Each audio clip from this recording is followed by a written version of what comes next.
Boa tarde, hoje é segunda-feira, dia 5 de agosto de 2024. Hoje, a capital de todos os paraibanos completa 439 anos. E nessa data sempre surgem muitas homenagens. Mas você já sabe que aqui no Além do Poder a gente sempre procura fazer diferente. Então, nada de pontos turísticos fofinhos, nada de lembranças românticas. Hoje você vai conhecer uma João Pessoa dramática, cenário de grandes tragédias, de lugares sombrios, inclusive com fama de mal-assombrados.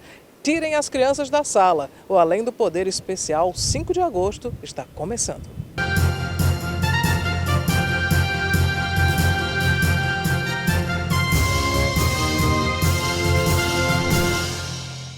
Você que já veio ao Teatro Santa Rosa muitas vezes para espetáculos memoráveis, para dar risada com o pastoril profano, talvez você não saiba que esse cenário lindíssimo já foi palco de uma tragédia horripilante.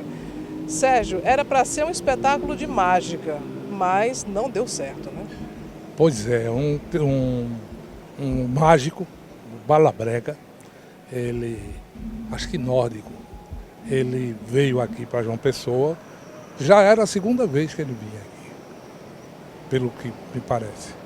E ele estava preparando o espetáculo dele, ele tinha um equipamento que usava química e que ele era quase experimental, que produzia um efeito feérico no show dele, né? E ele estava testando esse aparelho, esse equipamento. E o equipamento não estava funcionando.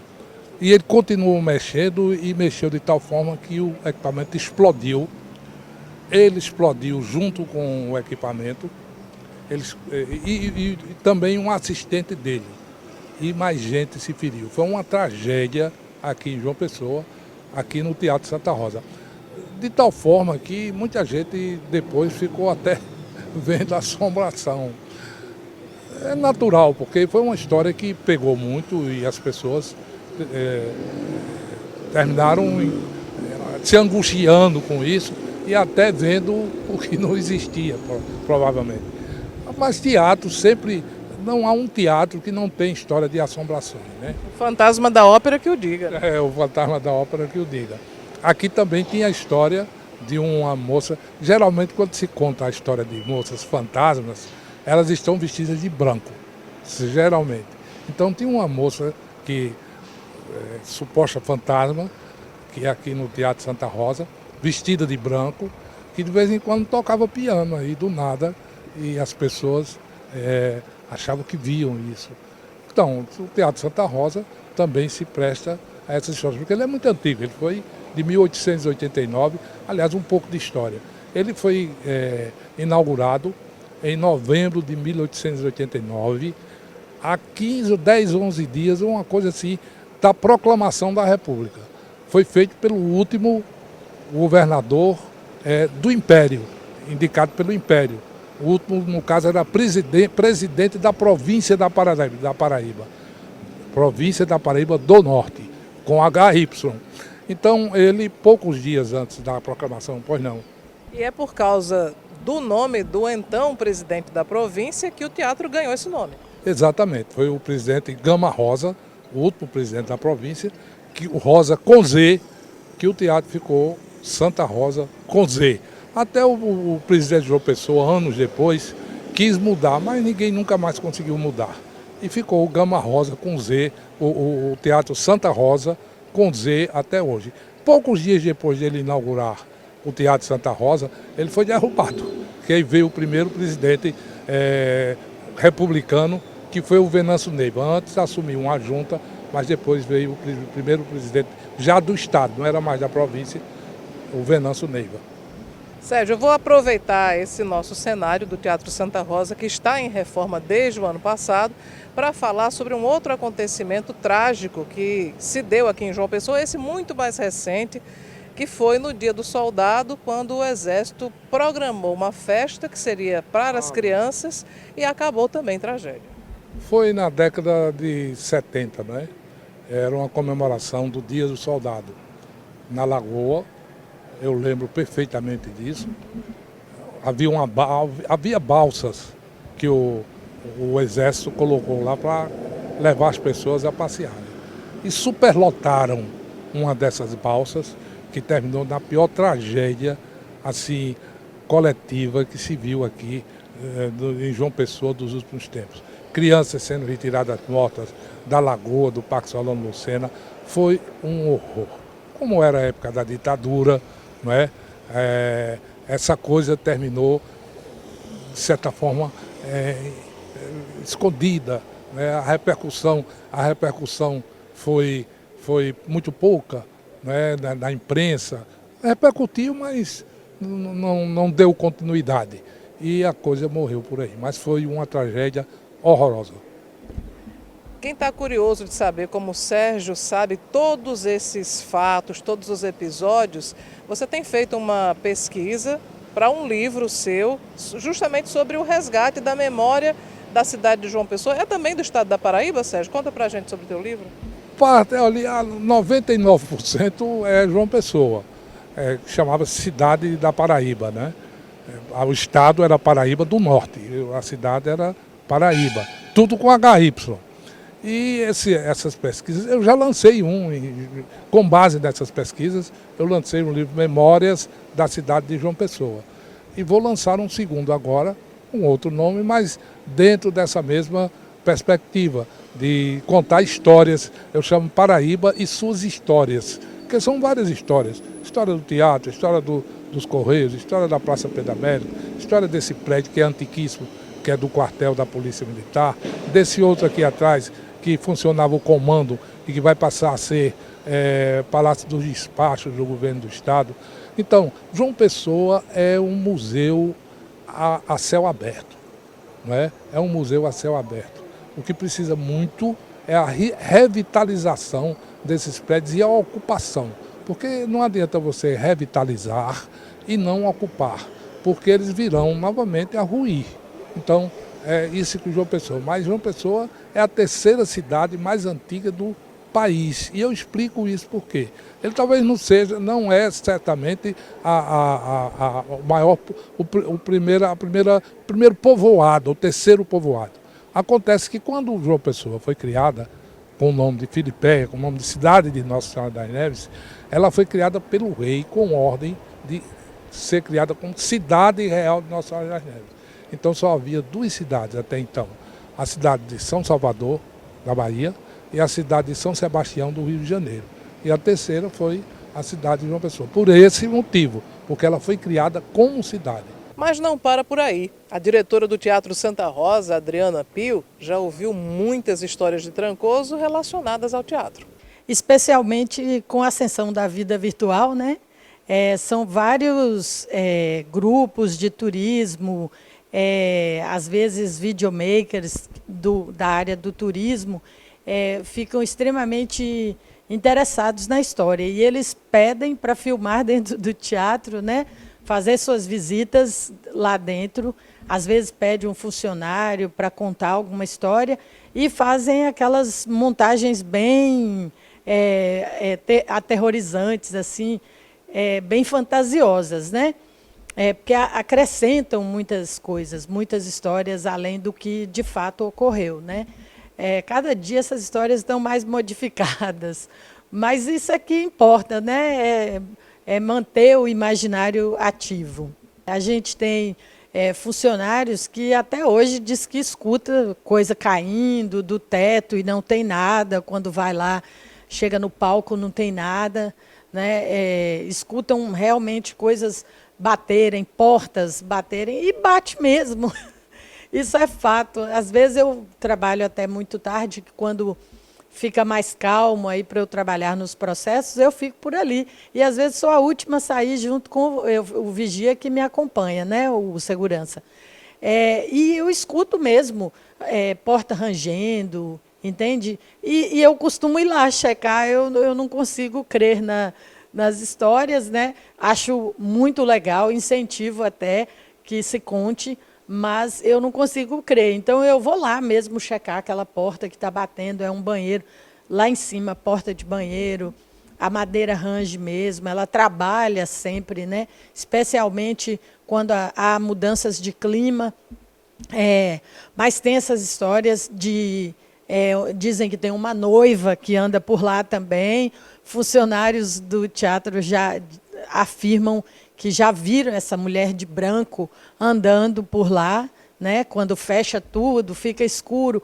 Enfim, todo teatro realmente tem suas histórias, né? Seus segredos e histórias fantásticas. Eu confesso que nunca vi nada, mas acredito nos meus colegas, eles podem ter visto realmente, né?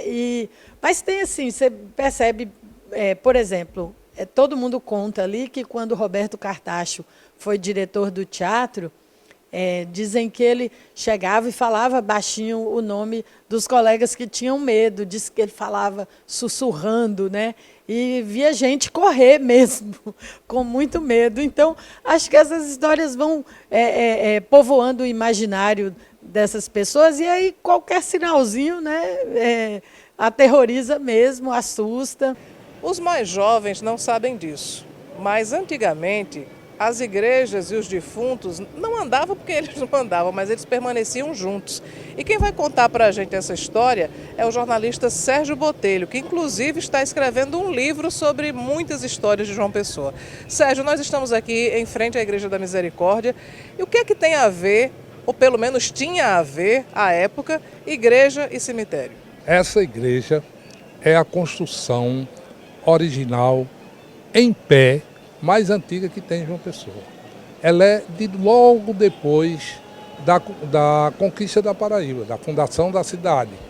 Ela é de 1586, 1589, ela já há citação sobre ela em documentos. Mas deixa eu explicar. O cemitério é uma coisa humana desde que o ser humano, porque todos morrem.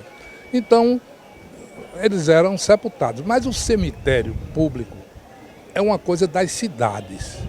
E eles só vão surgir aos moldes do que mais ou menos são hoje, na metade do século XIX, eu falo nos anos 1800. Até então, principalmente depois do cristianismo, eu estou falando no Ocidente, basicamente. Depois do cristianismo, as igrejas passaram a servir de locais de sepultamento. Como era? Os ricos se enterravam no interior das igrejas e os pobres do lado de fora. Se você for à igreja de Nossa Senhora da Guia, em Lucena, você vai ver muito bem espelhado isso. Há um cemitério do lado de fora da igreja da Guia. Então hoje, onde nós estamos pisando aqui, era um cemitério? Também. Aqui, onde hoje tem o Bradesco, aqui, era verdadeiramente um cemitério. Mas ainda hoje aqui na igreja, você tem vários mausoléus, não é? De pessoas mais abastadas. Capitães Mores, tem um mausoléu aqui de um capitão mor. Tem também da pessoa que financiou ele e a esposa dele, não é? Estão sepultados aqui. E várias outras pessoas, padres. Eu conversei com uma moça, uma arquiteta, a arquiteta Piedade Farias, que ela é da oficina escola, ela também é do IPAEP. E ela participou da revitalização da Igreja da Misericórdia, que aconteceu em 2007. Ela disse que nas escavações para descobrir os pisos originais da igreja, várias pedras de campa, como ela chama, pedras de túmulo, foram descobertas. Até na entrada tinha túmulo aqui dentro da igreja. Esse cemitério aqui, os corpos foram, no fim do século XIX, transferidos para o cemitério Senhor da Boa Sentença, que data mais ou menos de 1855, que passou a ser gerido pela Santa Casa da Misericórdia. Então esses corpos aqui foram transferidos para lá. Mas antes, isso aqui era um cemitério. Era um cemitério, assim, ao redor de todas as igrejas católicas no mundo inteiro. No mundo inteiro era desse jeito, Cláudio. Mas aqui na região do Ponto de 100 Réis tinha também outras igrejas que acabaram sendo demolidas. Por exemplo, eram igrejas dos pretos. Lamentavelmente. aqui, logo aqui, essa parte aqui da Duque de Caxias, até o ponto de Serrés, aqui da Igreja de Misericórdia, até o ponto de Serrés, chamava-se Rua da Baixa. No final da Rua da Baixa, tinha a Igreja de Nossa Senhora do Rosário dos Pretos e Pardos. Durante a colônia, era comum as irmandades de pretos e pardos existirem. Eles construíam as igrejas, eles geriam as igrejas e as irmandades serviam como autoajuda.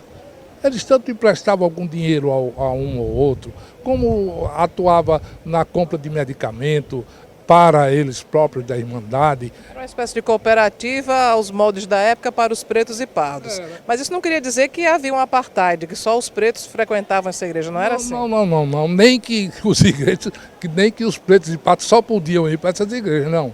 Não era assim. Evidentemente que os estratos sociais, eles se auto-excluíam. Certamente isso poderia existir, mas não que fosse efetivamente proibido, né? Efetivamente acho que terminava existindo. Mas enfim, ali onde a Assembleia Legislativa hoje, ali a Praça 1817, ali tinha a Igreja de Nossa Senhora das Mercês, também dos Pretos e Pardos, que era outra irmandade. E lá na Praça Antônio Pessoa, em Tambiá, existia a antiga Igreja de Nossa Senhora Mãe dos Homens, dos Pretos e Pardos.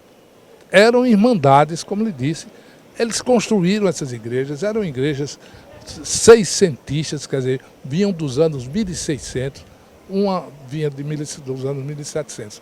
Mas eram igrejas antiquíssimas e que eram geridas pelas irmandades de pretos e pardos que se autoajudavam. E evidentemente, viviam das esmolas que eram dadas nas missas, etc. Isso um dia acabou, porque o bispo de então, ele secularizou essas igrejas. Dom Adalto, ele secularizou as igrejas, aproveitou um movimento da própria prefeitura para construir o Ponto Serrés, para construir a Praça 1817 e para construir lá a Praça Antônio Pessoa e abrir caminho para a Bica, para a Fonte de Tambiá, né, o Parque Arru da Câmara. E essas irmandades desapareceram, foram construídas novas igrejas. Hoje você tem uma igreja Mãe dos Homens, que já não é mais as irmandades. A igreja do Rosário aqui foi construída em Jaguaribe, que é a igreja do Rosário em Jaguaribe, e a igreja das Mercês foi construída logo ali depois, na praça, aí na rua Padre Meira, perto da Lagoa, mas sem as irmandades. Você não acredita nisso, eu sei que não, mas há muitos relatos, historicamente, não da história da Paraíba, mas da história do mundo, relacionando alma penada, mau assombro, a cemitério. Por aqui não deve ser diferente, né? Eu só não quero dizer depois de morrer uma alma penada, meu caro. Mas veja só, isso faz parte muitas vezes do folclore, o medo leva a essas coisas. Angústia, ansiedade, às vezes problema de visão mesmo, enfim, várias coisas levam você, as histórias contadas, você termina vendo aquilo, dá credibilidade àquilo e termina efetivamente vendo. Então, mas essas coisas existem em cima dessas histórias. Não saia daí, a gente vai agora a um breve intervalo, mas daqui a pouco a gente volta com Além do Poder especial João Pessoa, 439 anos.